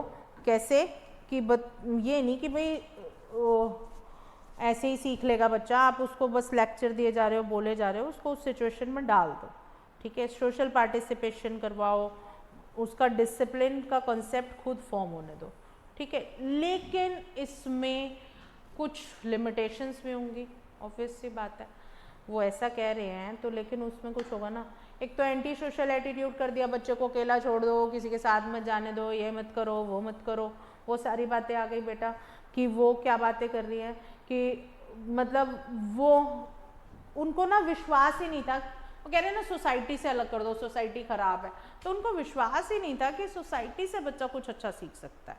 उनका कहने का मतलब था सोसाइटी तो बेकार है, बच्चा बेकार ही सीखता है, उसे सोसाइटी से नहीं सीखने दो, एंटी सोशल थे वो, ठीक है। वुमेन एजुकेशन, वो कहते थे कि जो वुमेन है वो क्या कहते थे कि वुमेन एजुकेशन जो है ये जो कल्चर है ये प्लेग की तरह, एक बीमारी की तरह, do not such to be modern concept equally of the success in all aspects of life and reach a democratic way of life, ठीक है। वो क्या कहते थे, वो ना वुमेन एजुकेशन को बच्चे वो नहीं देते थे, इम्पोर्टेंस नहीं देते थे, उनके अकॉर्डिंग ना जो स्त्री पुरुष जो है ना वो एक नहीं है, इक्वल नहीं मानते थे। वो कहते कैसे हो सकती है, स्त्री पुरुष को एक जैसा नहीं मानते वो कहते हैं कि स्त्री को ना पुरुष, स्त्री मतलब ना बिना पुरुष के पूरी नहीं होती, वो ये कहते थे, ठीक है। वो ये नहीं कहते थे कि उनका कोई मतलब इंडिपेंडेंट है वो स्त्री, वो नहीं मानते थे। स्त्रियों की शिक्षा के बारे में वो बहुत आलोचना करते थे, वो कहते थे कि स्पष्टीकरण आवश्यक है, ठीक है। उन्होंने बोला कि रूसों ने सोफी की शिक्षा के रूप में दिखाया, उन्होंने बोला कि मतलब कि वो उनको मतलब उनको ना स्त्रियों को क्या होना चाहिए था, हिस्प सुंदर बनना चाहिए, ठीक है, अपने तभी वो ना अपने पति को सुख दे सकेगी, वो अपनी संतान को मतलब उत्पन्न कर सकेगी। मतलब उनका कहने का मतलब था स्त्रियों के अंदर घर के काम, गृहस्थ शिक्षा देनी चाहिए उनको घर के काम करने के लिए शिक्षा देनी चाहिए, ठीक है। उनको ललित कलाएं सिखाई जानी चाहिए। वो नहीं चाहते थे कि उनको विज्ञान, साइंस, एजुकेशन ऐसी शिक्षा दी जाए। कहते क्या काम आएगी स्त्रियों को, स्त्रियों के अंदर कौन सा गुण होना चाहिए, फेमिनिज्म होना चाहिए, मतलब फेमिनिज्म होना चाहिए, यानी कि मतलब बहुत डेलिकेट होनी चाहिए, सुंदर होनी चाहिए, शरीर से बहुत अट्रैक्टिव होनी चाहिए स्त्री, ठीक है। खुद को इन सब चीज़ों पे काम करे, वो अपने शरीर को सुंदर बनाए और खुद अच्छी हष्ट हो, हेल्दी हो, सुंदर हो, और ताकि वो किसके लिए, अपने पति को सुख दे सके और अपनी संतान उत्पन्न कर सके, घर के काम कर सके, ठीक है। नाचना, गाना, सिलाई, कढ़ाई, बुनाई, ऐसी चीज़ें सिखाई जानी चाहिए। साइंस एजुकेशन का क्या करेगी, उसको क्या काम है साइंस एजुकेशन का, बिना पति के तो वो पूरी नहीं हो रही। मतलब उनका कहने का मतलब, ये थोड़ा सा नेगेटिव पॉइंट, बहुत बड़ी लिमिटेशन है, बहुत गलत विचारधारा थी उनकी। उनका कहने का मतलब था कि बस वो पति को सुख देने के लिए और संतान उत्पन्न करने के लिए, घर संभालने के लिए, बस वो ये कहना चाहते थे। उसको घर के काम, उनसे आवश्यकता नहीं है। धार्मिक शिक्षा, वो कहते थे कि उसको धार्मिक शिक्षा दे जानी चाहिए, नैतिक शिक्षा, तुम ये करो, तुम ये मत करो, पति भगवान, ये वो, मतलब इस तरीके की बातें वो स्त्री के लिए चाहते थे।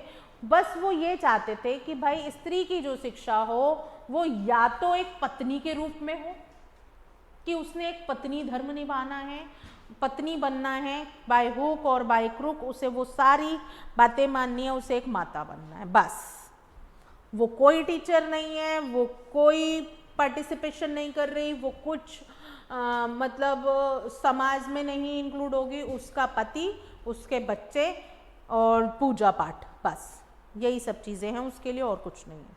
वो ऐसा मानते थे, ठीक है। पति की आज्ञा का पालन करना चाहिए, अपनी माँ, अपनी मतलब यही सब बातें कहते थे वो, कि अपने पति के कहने पर चलना चाहिए, ठीक है। उसको वो कार्य करने चाहिए जो उसके पति को अच्छे लगें, अपने पुरुष को प्रसन्न रखना चाहिए, ठीक है। बहुत ज़्यादा ना अजीब सी थिंकिंग थी फीमेल्स को लेकर के। मतलब कि उनका कहने का मतलब था कि जो क्या नाम है, फीमेल है, उसको मतलब इस तरीके की एजुकेशन नहीं दी जानी चाहिए, साइंस वगैरह उनके लिए नहीं बनी है, वो ऐसा कहते थे, ठीक है ना। बस उसकी मैक्सिमम फ्रीडम क्या थी कि अपने पति की बातों को मानती रहे, दैट्स इट। वो यही कहना चाहते थे। उनके अकॉर्डिंग स्त्रियां सिर्फ शादी करने के लिए और फैमिली को आगे बढ़ाने के लिए बनी हुई हैं और कुछ नहीं, ठीक है। ऐसा रोशो कहते थे, ठीक है। लिमिटेशंस उनकी ये थी, ठीक है। वुमेन एजुकेशन के तो बिल्कुल खिलाफ थे वो, ठीक है। पॉजिटिव वर्च्यू क्या कहता था, ये करते थे नेगेटिव एजुकेशन पे, जिसको सब नेगेटिव बोलते हैं कि भाई नेगेटिव एजुकेशन पे उनका ज़्यादा स्ट्रेस था, पॉजिटिव पे कम था। उनके कोई हायर आइडियल्स नहीं थे मोरालिटी के, ठीक है। रोशू की थ्योरी कहती थी सोसाइटी को साइड रख दो, ठीक है, और अपने आप सीखो जो सीखना है। कई बार उनकी जो थ्योरी, उनकी कई बार क्या उनकी थ्योरी ही फॉल्टी थी बेटा। देखो फॉल्टी थ्योरी ऐसे थी, अभी मैंने बोला कि बच्चा जब खुद सीख रहा है, अच्छा सपोज तुम अपने दोस्तों के साथ हो, मैं कह दूं तुमको कि एक काम करो, बच्चे आपस में ही सीखते रहो, मैं तो तुम्हें कुछ नहीं कहूँगी, ठीक है। बच्चों को, अब छोटे बच्चे हैं, कोई अच्छा बोल रहा है, अब कोई अब्यूज़ कर रहा है, किसी के घर में कैसे चल रहा है, क्या चल रहा है, वो पीयर ग्रुप से मतलब इंट्रैक्शन होगा तो बच्चा वो सब सीखेगा ना। मैं उसको ये नहीं बोलूँ कि बेटा ये नहीं करना। वो कहते थे आप मत टोको, उसको करने दो, खुद गिरने दो, ठीक है। टाइम, सबसे बड़ी बात, वो टाइम को वैल्यू नहीं देते थे। अरे भाई स्पेसिफिक टाइम है हमारे पास, उस टाइम पीरियड में हमें सीखना है, हम कैसे ये टाइम को मैनेज करके चलें। ये तो बहुत बड़ी नेगेटिव, सबसे बड़ा लिमिटेशंस तो मैं यही मानती हूँ। कब तक टाइम देंगे? हर एक बच्चा यूनिक होता है, इंडिविजुअल डिफरेंसेस होते हैं, सबकी लर्निंग पेस सिमिलर नहीं होती। It all depends upon the heredity and environment, ठीक है। अब सबका लर्निंग पेस सेम नहीं है, तो क्या मैं एक बच्चा क्लास में बहुत जल्दी कर लेता है, सब कुछ वो सीख जाता है, तो मैं उसके अकॉर्डिंग चलूँ या जो बिल्कुल नहीं सीखता उसके अकॉर्डिंग चलूँ? देखो अगर मैं जो बहुत जल्दी सीख जाता है उसके अकॉर्डिंग चलूँगी तो बाकी बच्चे पीछे छूट जाएंगे, क्योंकि सबकी लर्निंग पेस सिमिलर नहीं होती, ठीक। और जो बिल्कुल कुछ नहीं सीख पाता, वो जो सीख लेते हैं उनका टाइम खराब होगा। तो I should be run the classes by keeping in mind कि मेरे को एवरेज बच्चा लेके चलना है, कि इतने समय में प्रत्येक बच्चा ये बात सीख लेगा। तो बेटा time management is very necessary. अब मैं सोचूं कि तुम्हें सीखने दूं तो तुम्हारा पेपर ही निकल जाएगा, फिर तुम सीखते रहो जब मर्जी तक सीखते रहो। एक टाइम बाउंडेशन तो होनी चाहिए ना। और दूसरी बात, जो वो स्त्री शिक्षा, स्त्री के लिए उनका माइंड बहुत ज़्यादा संकुचित था, बहुत ज़्यादा नैरो माइंडेड थे, जो उनकी थिंकिंग थी, ठीक है। उनके अकॉर्डिंग बस स्त्री सुंदर होनी चाहिए और खाली अपने बच्चों को देखे, पत्नी धर्म निभाए, बस, ठीक है। तो उनकी ये बहुत बड़ी लिमिटेशंस थी उनकी फ़िलॉसफी की, ठीक है। और अब अगर हम बात करते बेटा, अब हम इनके सारे देख लेंगे, ठीक है। उसके बाद हम आ जाते हैं जॉन ड्यूई पे।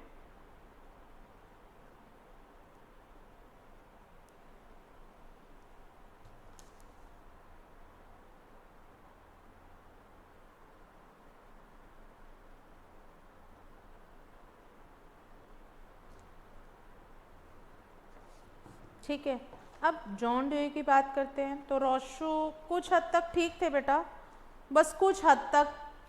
मैं भी अगर पर्सनली बोलो तो मैं फेवर में नहीं हूँ रोशो के, बिल्कुल भी फेवर में नहीं हूँ। प्रकृतिवाद अच्छा है, नेचर से सीखो, बट आपको अच्छे बुरे की समझ होना भी अच्छा है। एक छोटे से बच्चे में अच्छे बुरे की समझ, उसके कंसेप्ट्स कब बनते हैं भाई? कंसेप्ट्स तो तभी बनेंगे ना जब हम बनाएंगे। अपने आप सीखने दूँ तो क्या जानवर है?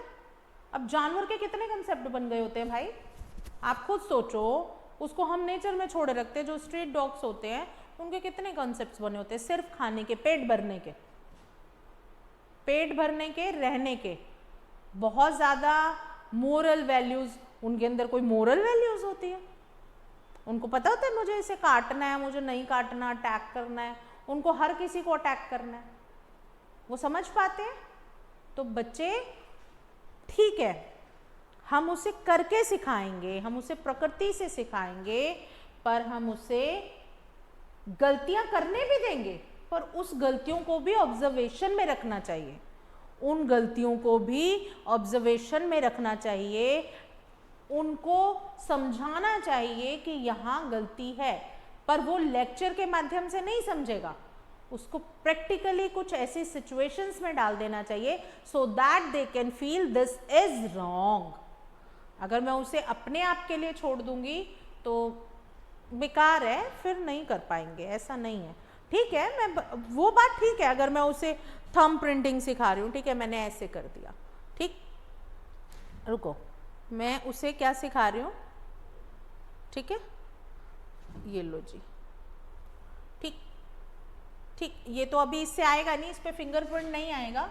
अब मैं उसे, ठीक है, वो कह रहे हैं कि इस शिक्षा के उसको नहीं बोलना चाहिए। अगर मैं उसे कुछ ड्रॉ करना सिखा रही हूँ, ऐसे मैंने उसको सर्कल बनाना सिखाया, ठीक, अभी ये गोल बन गया, लेकिन बच्चा बनाएगा तो उसको गोल नहीं बनाएगा, ऐसे ऐसे ऐसे भी कर सकता है, ऐसे भी कर सकता है, कुछ भी कर सकता है, तो उसको सर ठीक है।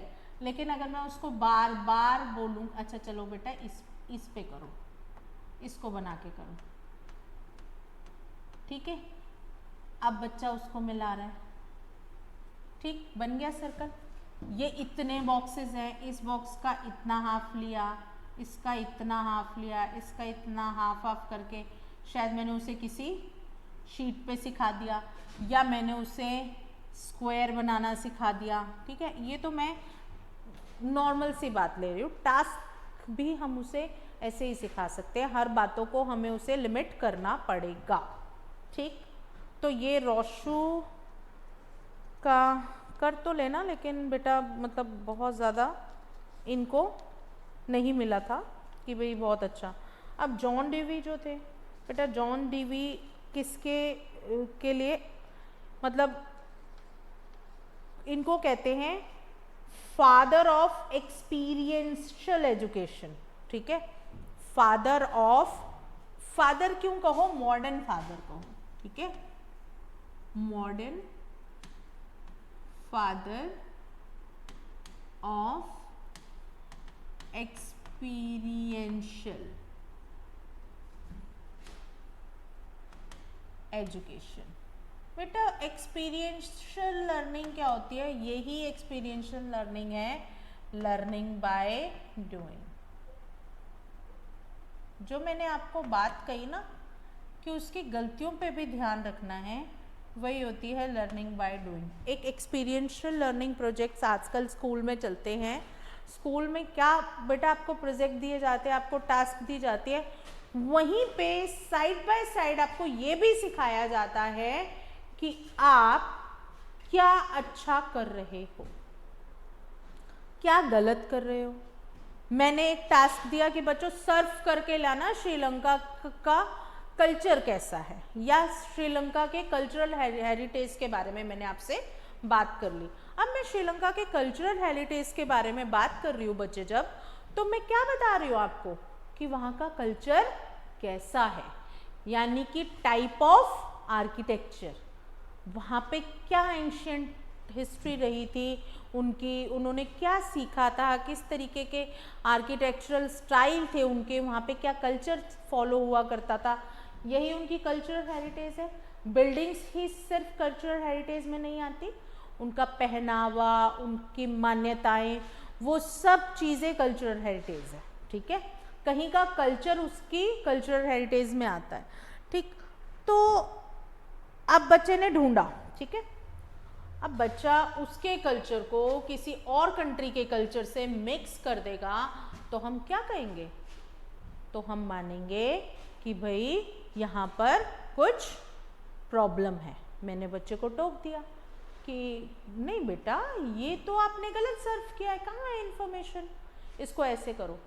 अब एज पर रोशू मैं उसको पूरा प्रोजेक्ट गलत उस पर बनाने दूं कि लो जी मैं तो नहीं टोकूंगी, तुम बनाओ पूरा प्रोजेक्ट, और फिर जब तुम्हें गलती कभी उस समय नहीं पता चलेगी बेटा, साल 2 साल मैं काट के वापस दे दूं, साल 2 साल में गलती पता चले तब सीख लेना, तब तक बाकी के तुमसे आगे निकल जाएंगे। एक्सपीरियंस करने दो, लेकिन गलतियां उनकी उन्हें पता होनी चाहिए, ऑब्जर्वेशन में एक्सपीरियंस करने दो। तो modern father of experiential education कौन थे? जॉन डीवी थे। ये क्या कहते थे? ये ऐसे फिलोसफर थे, वो क्या कहते थे, आज की जिनके आइडियाज आज भी इन्फ्लुएंस करते हैं एजुकेशन को, ठीक है। उनकी जो अप्रोच थी लर्निंग बाय डूइंग, क्लासरूम में जो प्रैक्टिस की जाती थी वर्ल्ड में, वो बहुत फेमस हुई। उन्होंने एजुकेटर्स के वे को ही चेंज कर दिया। जॉन डूई कहाँ के थे? वर्मोंट के थे बच्चे, ठीक है। 1859 में बॉर्न हुए थे। ये एक अमेरिकन फिलोसफर और साइकोलॉजिस्ट थे, एजुकेशनल रिफॉर्मर थे। रिफॉर्मर क्यों थे? एक तरीके की एजुकेशन अब तक चली आ रही थी जिसको इन्होंने चेंज किया था, ठीक है। इन कौन सी थ्योरी के फाउंडर थे? ये इंस्ट्रूमेंटलिज्म के फॉर्मर थे। किसके फॉर्मर थे? इंस्ट्रूमेंटलिज्म के, ठीक है। इनके अकॉर्डिंग बच्चे को एक्सपीरियंस करके सीखने दो, लेकिन ऐसे नहीं कि मतलब कुछ भी। किसके थे? प्रैग्मेटिज्म के, ठीक है। प्रैग्मेटिज्म के बारे में बात करते थे। उन्होंने बहुत अच्छे से अप्लाई भी किया था। इंस्ट्रूमेंटलिस्ट बिलीव किस पे करते थे? Considered correct a theory must be successfully applied. Correct करो भाई, ये नहीं कि सीखने ही दो, चलो जी सीखते रहो सीखते रहो सीखते रहो। क्या सीखते रहो? जब तक आपको करेक्ट नहीं पता होगा क्या सीखोगे, ठीक है। दूसरी भाषा में हम कहें तो ये एक ऐसा बिलीव हुआ करता था कि प्रैक्टिस, ठीक है, और थ्योरी के बीच में एक जो ब्रिज था ना, वो ये था, आपकी प्रैक्टिसेस को थ्योरी से कनेक्ट करना। उन्होंने प्रैग्मेटिक बिलीव्स को एजुकेशंस में डाला। उनके आइडियाज़ जो थे वो क्या बने? एजुकेशन के पूरे लैंडस्केप को चेंज कर दिया उसने, पूरी थ्योरी को ही चेंज कर दिया।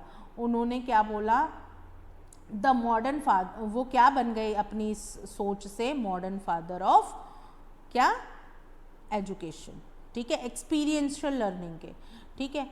अब वो क्या कहते हैं? वो कहते हैं कि भाई बच्चे को सीखने देना है हमने, पर ऐसे नहीं कि कुछ भी कहीं पे कुछ भी, ठीक है, ऐसे नहीं सीखने देना। वो कहते थे कि जो न्यू एजुकेशन थ्योरी है वो एक्सपीरियंस पे बेस होनी चाहिए, प्ले एजुकेशन होनी चाहिए, खेल खेल में सीखे बच्चा, उसको एंजॉय करे, ठीक है। ये पावरफुल एक्सपीरियंस जो होंगे बच्चे के, वो क्या करेंगे? एक तो कॉन्टिन्यूटी रखेंगे और इंट्रैक्शन। किस पे बेस है? कॉन्टिन्यूटी और इंट्रैक्शन पे, ठीक। कॉन्टिन्यूटी क्या होती है? जितने भी एक्सपीरियंस उसने पास्ट प्रेजेंट जो उसके इन्फ्लुएंस करेंगे फ्यूचर को, वो सारे करंट सिचुएशन पे बेस्ड होने चाहिए, उनके एक्सपीरियंसेस पे। और ये जो एक्सपीरियंसेस पे बेस होने चाहिए जो उनके क्या हैं, जो कॉन्टिन्यूटी से चले आ रहे हैं। अब जैसे आज मैंने बोला बच्चे को कि बेटा 2 और 2 ना 4 होते हैं, या मैंने बोला बच्चे को every action has equal and opposite reaction, ठीक है, बोल दिया मैंने बच्चे को every action has equal and opposite reaction, vice versa, ठीक। और फिर मैं कुछ और बोल रही हूँ, ठीक है। मैंने बच्चे को, या ये बोल दो, मैंने बच्चे को एक बार बता दिया बेटा पाई की वैल्यू ना 22/7 होती है, ठीक है। फिर मैंने इस बार कुछ नहीं बताया, फिर 3.14 मैंने आकर के, ये तो मैंने उसे 7th में बता दिया और ये मैंने उसको आकर के 9th में बोला है। अब जहाँ पे भी 3.14 ली जाएगी वहाँ पे वो उससे रिलेट नहीं कर पाएगा। या मैंने बोल दिया बेटा अभी ना जो ये ब्रीदिंग होती है ना, कई बार हमें यही नहीं पता होता कि ब्रीदिंग क्या होती है और रेस्पिरेशन क्या होता है, ठीक है। रेस्पिरेशन क्या होता है? बच्चे ने रेस्पिरेशन को किससे जोड़ लिया? सांस लेने से, ठीक है। ब्रीदिंग को किससे जोड़ लिया? सांस लेने से, दोनों को इक्वल कर दिया। क्या ये इक्वल है? ये नहीं। ये रेस्पिरेशन क्या होता है? सिंथेसिस ऑफ फूड होता है, जो भी हम खा रहे हैं, ठीक है, जो भी हम खा रहे हैं उसको सिंथेसाइज करना, ठीक है, सिंथेसिस होता है, ठीक है। ये मैंने अगर उसे पहले ही पढ़ा दिया तो आगे जाके जब वो पूरा सिंथेसाइज एनारोबिक रेस्पिरेशन को पढ़ेगा तो उसे पता चलेगा कि जी ये ना फूड के पचाने को ही कहते हैं, ये पूरे सिंथेसाइज करने को कहते हैं जो हमने खाया, ठीक है। ना कि उसे यही समझ में आएगा कि भैया सांस ही लेना होता है। सांस क्यों लेना, सांस लेना क्या, उसमें रेस्पिरेशन में यूज होती है ऑक्सीजन, ठीक है। जब वो तो चलो अब साइंस आ गई, नहीं बीच में ज़्यादा घुसा रहे, सिर्फ एग्जाम्पल देख लो कि भाई जो वो कहते थे कि जो एजुकेशन के कंसेप्ट्स है ना उनको आप जोड़ दो, किससे जोड़ दो, उनकी पीछे से रिलेट होकर के। और अभी भी जैसे मान लो तुम्हें 7th क्लास में क्या बता दिया कि बच्चे एक ये वाला ट्रायंगल होता है, एक ये वाला ट्रायंगल होता है, एक ये वाला ट्रायंगल होता है, ठीक है। और एक कौन सा ट्रायंगल होता है, एक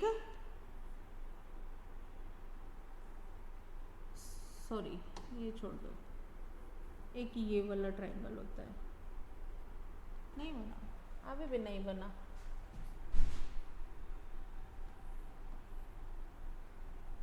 एक ये वाला ट्रायंगल होता है, ठीक है, ये सीधा, ठीक। तो यानी कि एक कौन सा हो गया, अब ये बिल्कुल सीधा नहीं है, ये हल्का सा ऐसे ले लो, ठीक है। एक कौन सा हो गया, एक आपका मतलब स्केलिन हो गया, एक राइट एंगल हो गया, एक ऑब्ट्यूज हो गया, ठीक है। फिर ये सब बता दिया, फिर हमने उसको मतलब पहले तो डिग्रीज पे बता दिया उसको ट्रायंगल, फिर हमने उसकी आर्म्स पे बता दिया ट्रायंगल, ठीक है। डिग्रीज और आर्म्स के बेसिस पे ट्रायंगल्स करा दिए। क्या अभी ये तो मैंने उसको 6th में बता दिया, अब 7th में तो कुछ और पढ़ाऊंगी ना, लेकिन ये मैं मान के चलूंगी कि ये आ गया। अब मैं उसको ये बता रही हूँ कि ये ट्रायंगल कॉन्ग्रुएंट है, ठीक है। तो ये सब चीज़ें क्या हैं कि इंटरकनेक्टेड, वो कह रहे हैं अपने पास के एक्सपीरियंसेस को जोड़ करके नई एजुकेशन को ऐड ऑन करते जाएं। पानी अच्छा, ठीक है बच्चे। तो ड्यूई का कंसेप्ट बहुत अच्छा था। वो कहते थे कि जो वो कहते थे एजुकेशन ना चाइल्ड के डेवलपमेंट के लिए बहुत ज़रूरी है। वो उसकी पावर्स और एबिलिटी को क्या करता है, एनहांस करता है, चाइल्ड की एबिलिटीज़ को एनहांस करता है, बेटर है ड्यूइस के ओपिनियन, ठीक है। क्वेश्चन ये क्या बोलते हैं, ये बोलते हैं सोशल एफिशिएंसी होनी चाहिए।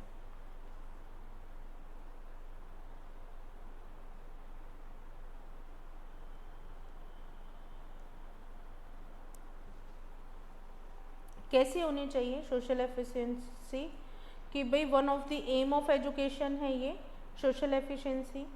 सोशल इंस्टीट्यूशन है स्कूल, ठीक है। और ऐसे ऑर्गेनाइज किया जाना चाहिए कि जो एक्टिविटीज़ है ना उसे आउटर वर्ल्ड से जोड़ दें बेटा, आउटर वर्ल्ड से जोड़ती रहें, ठीक है। अब देखो बच्चे, जब हम मैथ्स सिखाते हैं बच्चे को, जब हम साइंस सिखाते हैं, जब हम कोई भी सब्जेक्ट सिखाते हैं, तो हम देखो सबसे ज़्यादा तो मैथ्स को कनेक्ट करते हैं। मैथ्स को कैसे कनेक्ट करते हैं, हम उसकी रियल लाइफ की प्रॉब्लम्स उसको देते जाते हैं, ठीक है। क्या देते जाते हैं, रियल लाइफ की प्रॉब्लम्स देते जाते हैं। कैसे देते हैं हम रियल लाइफ की प्रॉब्लम, हम कहते हैं ऐसा था, उसने 10 इतने का ख़रीदा, ये कितने का होगा, इसके कितने पार्ट्स मिलेंगे, है ना। रियल लाइफ में उसको एग्जिस्ट मतलब यूज़ उसका पता चलता जाता है, ठीक है। तो जो एक्टिविटीज़ परफॉर्म की जानी चाहिए वो आउटर वर्ल्ड से रिलेटेड होनी चाहिए। ये नहीं कि एजुकेशन कुछ दी जा रही है और बाहर की दुनिया में कुछ और चल रहा है, ठीक। एजुकेशन जीवन है, वो ये कहते थे। उपयोगिता होनी चाहिए भाई, ठीक है। जो एम्स क्या होने चाहिए कि भाई वो उपयोगी भी तो होनी चाहिए, ठीक है, उपयोगी होनी चाहिए। दूसरी, education is life. The education is not a preparation for the life, it is life itself. वो क्या बोलते थे कि लाइफ की, जीवन की तैयारी नहीं है, ये खुद ही जीवन है, खुद ही जीवन है। चाइल्ड अपने प्रेजेंट में जीता है और future is meaningless to him, future कोई मीनिंग नहीं रखता। But child lives in present, the educative process will be naturally based on present need, interest of the child. मैं सोच के चलूँ जी मुझे उसको क्या बनाना है, टीचर बनाना है, डॉक्टर बनाना है, ये बनाना है, वो बनाना है, ठीक है। आज बच्चा मेरा कितने ईयर का है? 4 इयर्स का है, ठीक है। आज बच्चा मेरा 4 इयर्स का है, ठीक। अब मैं इसे क्या पढ़ा रही हूँ? मैं इसे पढ़ा रही हूँ reproduction. Is that good?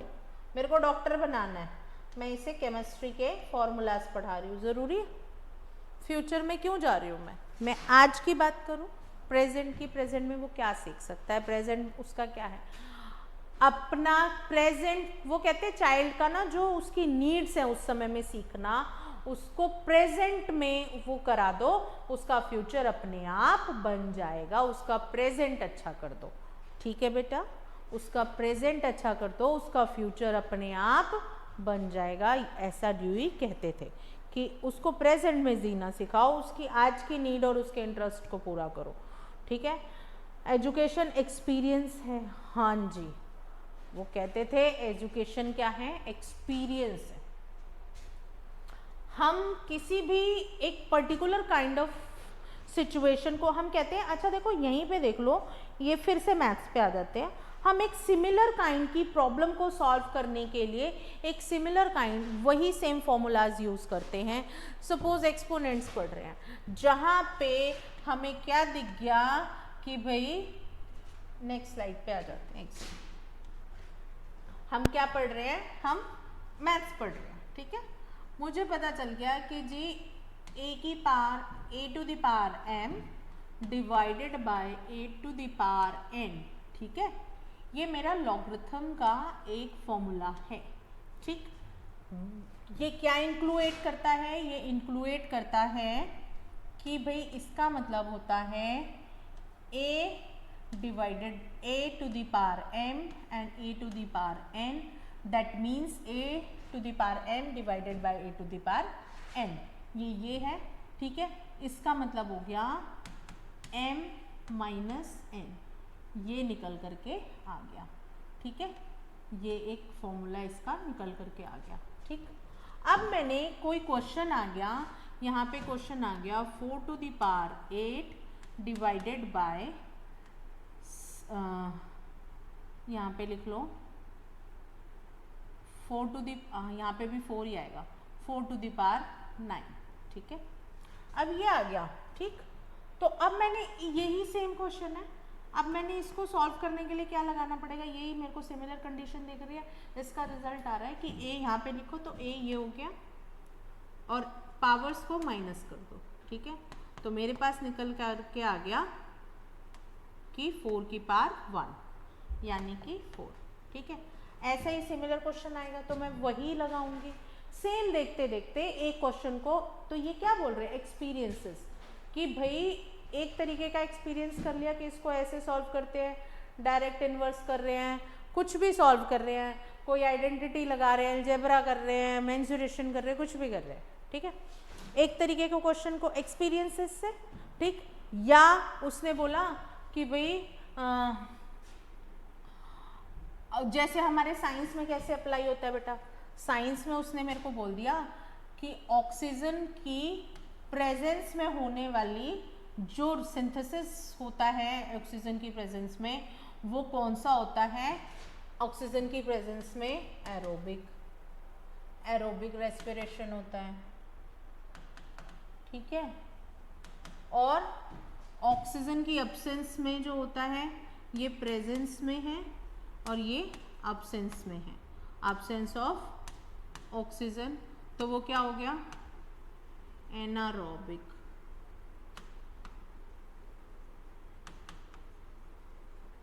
Anaerobic respiration हो गया। अब एक बात बताओ, अब इस पे और इस पे वो क्वेश्चन कैसे पूछेगा? वो क्वेश्चन पूछ लेगा कि एक डो है, उसमें आपने कुछ यीस्ट मिला दिया और उसको करके रख दिया, थोड़ी देर बाद उसको रखा तो वो ना उसका साइज बड़ा हो गया, या किसी ने नाम दे दिया कि मिताली ने उसने डो लगाया, उसके अंदर यीस्ट डाला और वो जो क्या है राइज हो गया। तो क्या रीज़न है, ठीक है, डो के राइज होने का? तो भाई यहाँ पे क्या हुआ है? यीस्ट क्या होता है? एब्सेंस ऑफ ऑक्सीजन में क्या हो जाता है? फर्मेंट हो जाता है, ठीक है। यहाँ पे ये बता दिया, यही सेम कॉन्सेप्ट, यही सिमिलर क्वेश्चन उसने आपसे पूछ लिया। यहाँ पे कोई वैसे ही डो बताया था, उसमें उसने बिस्किट्स के लिए पूछ लिया, केक के लिए पूछ लिया। अब सब में यही राइज कहोगे कि वो जो राइज हुआ है वो क्यों हुआ है, ड्यू टू दी फर्मेंटेशन। ठीक है, एनारोबिक रेस्पिरेशन हुआ, yeast divides anaerobically in the absence of oxygen. ठीक है बच्चे, तो ये आपने अपने एक्सपीरियंस पे, तो वो ये कहना चाहते हैं कि बच्चा क्या करता है, अपने प्रीवियस एक्सपीरियंसेस से जो उसने स्ट्रगल्स देखी हैं, जो भी उसने मेथड्स देखे हैं, तो वो उससे अपनी लाइफ को भी सॉर्ट आउट करता है, वो एक्सपीरियंस गेन करता है और फिर उसको कॉन्टिन्यूसली आगे देखता जाता है। ठीक है, ये हमने एजुकेशन में बता दिया। लाइफ की प्रॉब्लम्स में भी सिमिलर प्रॉब्लम आती है ना, तो दूसरे तरीके से सॉल्व कर लेते हैं। एजुकेशन कैसी होनी चाहिए, कंबाइंड थ्योरी होनी चाहिए, प्रैक्टिसेस की और थ्योरी की। भाई ऐसा नहीं थ्योरी में कुछ और रटा रहे हैं, एक्चुअल में कुछ और हो, ऐसा नहीं होना चाहिए। करिकुलम कैसा होना चाहिए, साइकोलॉजिकली बेस्ड होना चाहिए। मेथड्स ऑफ एजुकेशन चाइल्ड की एबिलिटीज़ पर, वही मैंने जो बताया ना, उसमें ये क्लास में ये सिखा रही हूँ, अगली क्लास में ये सिखा रही हूँ, ये नहीं कि कुछ भी कभी भी कैसे भी सिखा दिया, ऐसा नहीं करना है। ठीक है, और एजुकेशनल मेथड्स सोशल होना चाहिए। ठीक है भाई, ये तो देखो सोसाइटी की बात करते थे, इंडिविजुअल पार्टिसिपेशन कुछ नहीं होता, सोसाइटी से अच्छा बुरा हम सीखते हैं, जिसके आसपास रहते हैं उससे भी हम बहुत कुछ सीखते हैं। तो ऐसा नहीं होता कि हम सिर्फ इस बात को सोच के चलें कि भैया एजुकेशन है तो हमें सोसाइटी से मतलब नहीं, हम सीखने दें। Society plays very important role, that's why we are learning, कि हमने पहले ही वी वर लर्न कि हमने क्या पढ़ा था, हमने पहले ही पढ़ लिया था, और अभी भी हम लर्निंग भी यही कर रहे हैं कि आर सोसाइटी क्या होता है। हम कहते हैं ना कि अ चाइल्ड क्या होता है, किसी का जो डेवलपमेंट होता है, डेवलपमेंट क्या होता है, development is the product of what, किसका प्रोडक्ट होता है, डेवलपमेंट ऑफ चाइल्ड। ठीक है, किसका प्रोडक्ट होता है, हेरिडिटी और एनवायरनमेंट का। बेटा ये एनवायरनमेंट ही तो सोसाइटी है, सिर्फ जंगल थोड़ी ना है। एनवायरनमेंट हमारा लोगों से बना है, हम सोसाइटी को इंटरेक्ट करते हैं, सोशल है। मनुष्य एक सामाजिक प्राणी है, अकेले थोड़ी ना बैठा रहेगा, अकेले बैठा हुआ साइको बन जाते हैं लोग, तभी तो वो साइको जैसी बातें रोशू ने करी है। अकेले बैठने से बेटा हम सिर्फ खुद को ही सीखते रहते हैं। हम क्या कर रहे हैं अकेले बैठ करके, हम कौन बताने वाला है कि ये गलत है कौन सही है, हमें जो लग रहा है हम राजा है, फिर तो सब कुछ हमें ही आता है, ऐसा होता है क्या, नहीं। एक डेवलपमेंट जो चाइल्ड का होता है, पहली बात तो हेरिडिटी पे करता है बेटा। हेरिडिटी पे कैसे करता है, हेरिडिटी पे ऐसे करता है कि देखो वो ऑर्गन्स वाली जो बात कही है ना, वो मैं मानती हूँ, ऑर्गन स्ट्रांग होने चाहिए, हमारी हेल्दी डेवलपमेंट होनी चाहिए, एक जो हमारे इंस्ट्रूमेंट हैं जो हम सीखने के काबिल तो होने चाहिए। अब तुम सोचो मुझे तो नींद आ रही है, मैं अपनी बॉडी पे कंट्रोल नहीं है, मैं बीमार हूँ, तो तुम कुछ भी बोलते रहो, देते रहो लेक्चर, सुनूं तो सही तभी तो परसीव करूँगी। ठीक है, फिर हमारा जो एनवायरनमेंट है बच्चे, अब एनवायरनमेंट जो है वो बच्चे सिर्फ पेड़ पौधों से, जीव जंतुओं से, आकाश से, पृथ्वी से नहीं बनता। Environment includes the neighborhood, not only buildings, it includes neighborhood as well.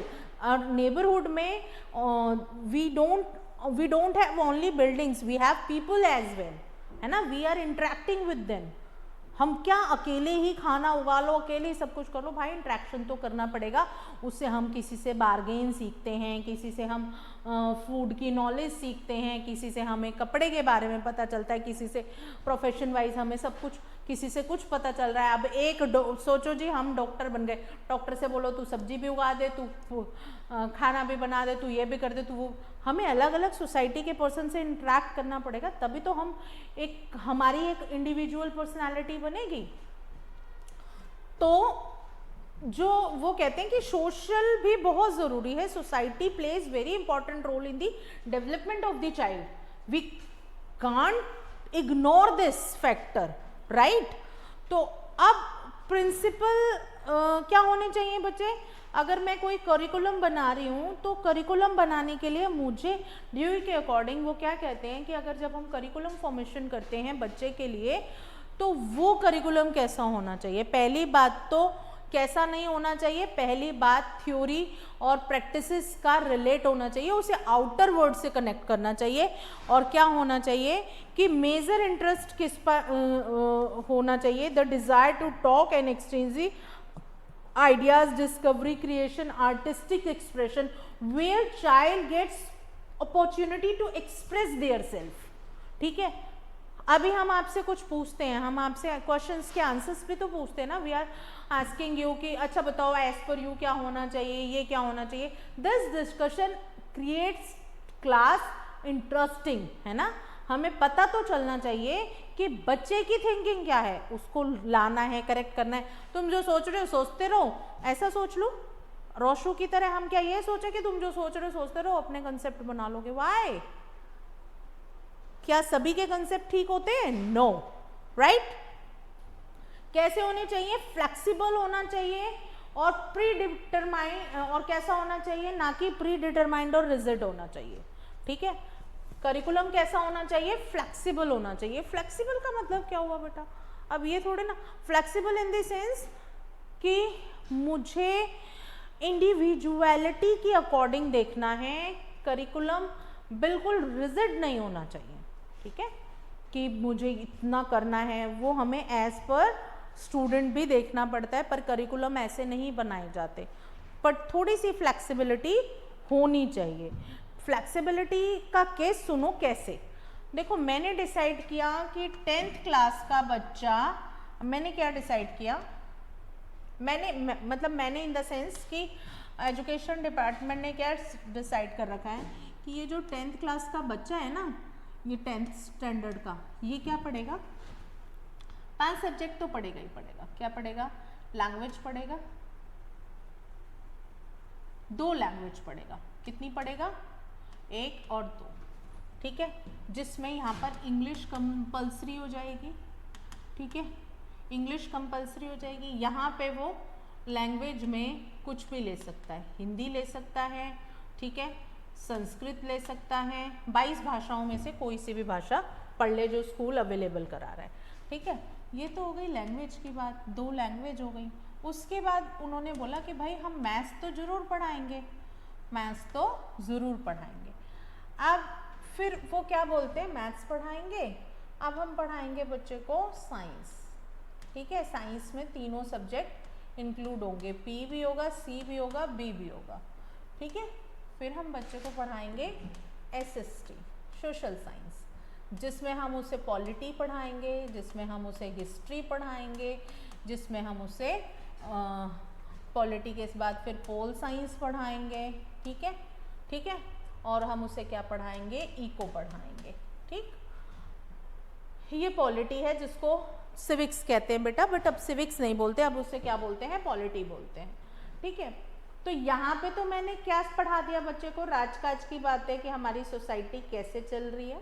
ठीक है, हम किसकी क्या ड्यूटीज़ हैं, तुम्हारे क्या राइट्स हैं। ठीक है, यहाँ पे मैंने बच्चे को हिस्ट्री पढ़ा दी, यहाँ पे मैंने उसको पोल साइंस पढ़ा दी।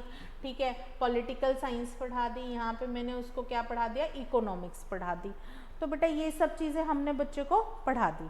ठीक है, यहाँ अब हमने बच्चे से ना एक्सपेक्ट कर लिया ये सब आता है, पर एक कुछ केसेस मेरे पास ऐसे आ गए कि जहाँ पे बच्चे क्या हैं, स्पेशल चाइल्ड्स हैं।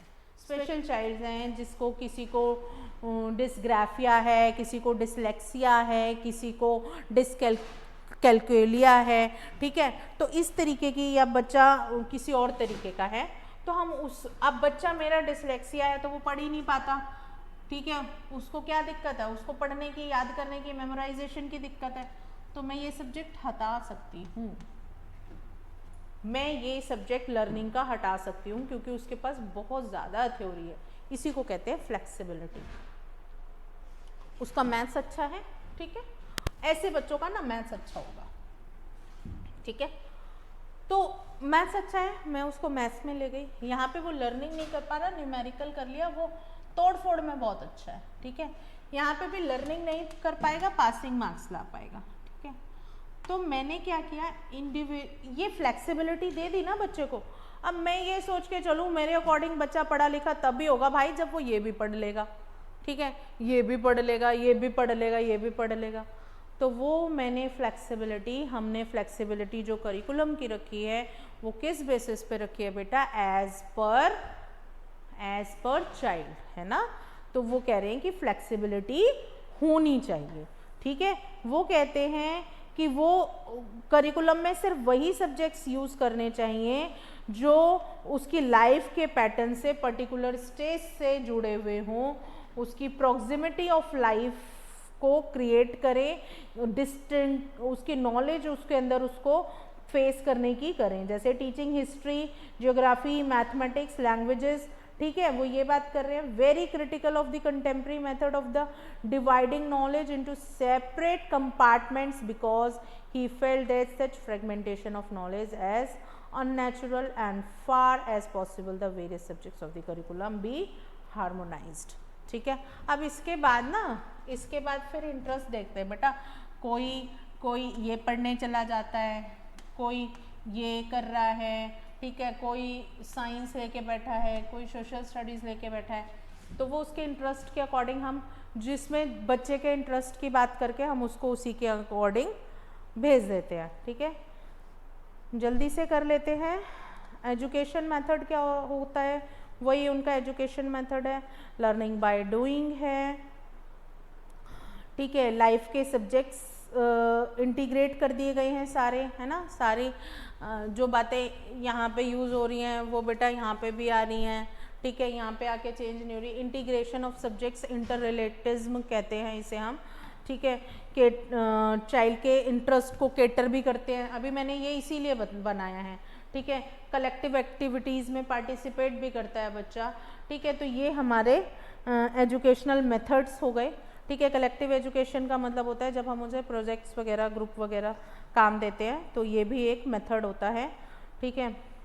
मॉडर्न एजुकेशन का जो इम्पैक्ट पड़ा है वो एम्स ऑफ एजुकेशन पे बड़े सिग्निफिकेंट एम हैं बेटा, डेमोक्रेटिक वैल्यूज़ पता चलती हैं बच्चे को, और उसकी मॉडर्न एजुकेशन जो है वैलिड भी है, ठीक है, रिलेट करती है, ठीक है।